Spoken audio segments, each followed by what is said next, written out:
Di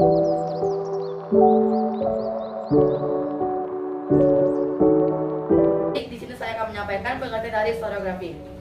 Historiografi berasal dari bahasa Yunani yang terdiri atas dua kata, yaitu historia yang artinya sejarah dan grafia yang artinya penulisan.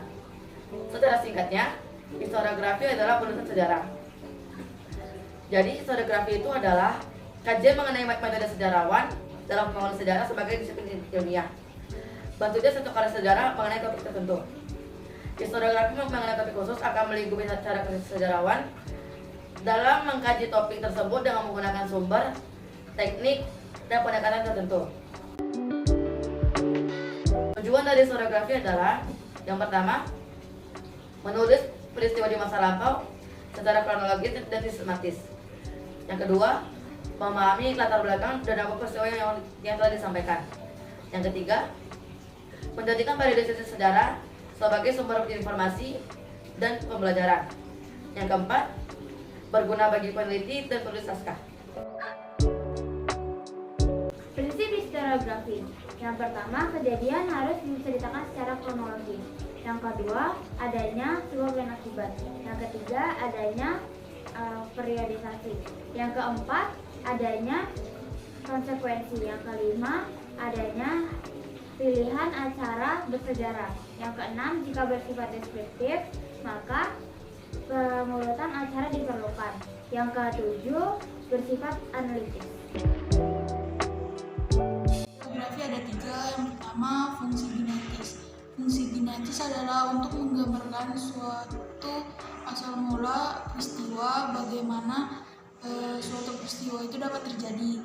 Yang kedua, fungsi didaktis. Fungsi didaktis berarti historiografi sebagai karya sejarah yang banyak pelajaran, hikmah, dan teladan bagi pembacanya.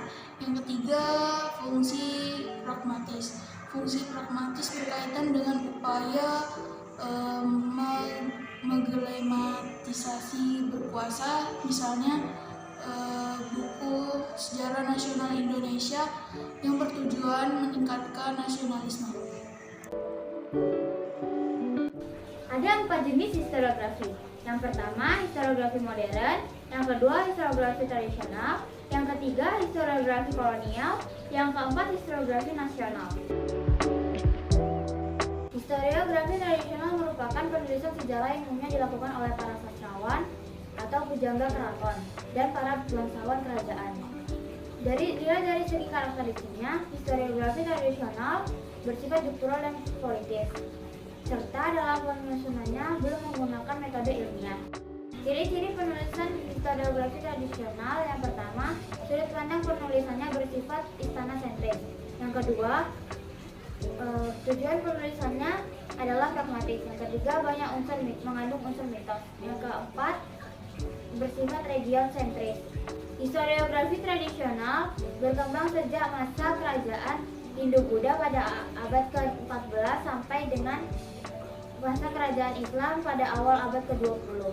Pada masa kerajaan Hindu-Buddha, yang contoh historiografi tradisionalnya adalah kitab Ramayana dan Mahabharata. Pada masa kerajaan Islam, contoh historiografi tradisionalnya adalah Hikayat Aceh dan Babad Demak. Historiografi kolonial adalah penulisan sejarah yang berkembang sejak masa kolonial Belanda pada abad ke-17 Masehi hingga pemerintahan Hindia Belanda pada abad ke-20 Masehi. Fokus utama penulisan historiografi kolonial yaitu kehidupan warga Belanda atau Eropa di Indonesia.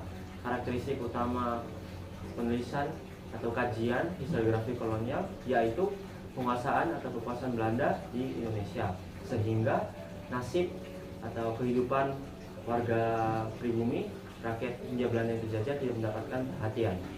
Tujuan penulisan historiografi kolonial yaitu untuk memperkuat kedudukan Belanda di Indonesia.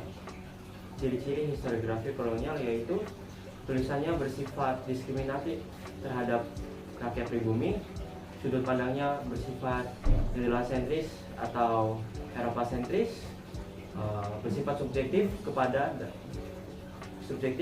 pemerintah Hindia Belanda, pada penulisannya kerap mengabaikan sumber lokal dan juga historiografi kolonial mengisahkan kisah kehidupan orang besar seperti Raffles dan Dendels. Contoh historiografi kolonial yaitu History of Java oleh Thomas S. Raffles dan juga Geschiedenis van den Indischen Artikel karya B.H.M. Flecker.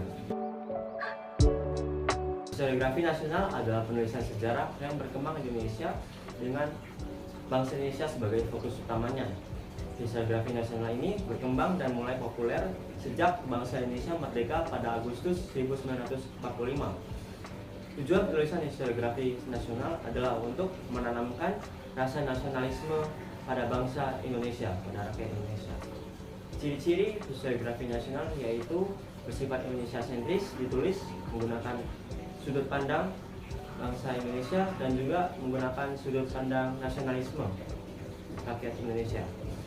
Contoh historiografi kolonial yaitu 6.000 tahun Sang Merah Putih karya Muhammad Yamin dan juga Gajah Mada Pahlawan Persatuan Nusantara karya Muhammad Yamin juga.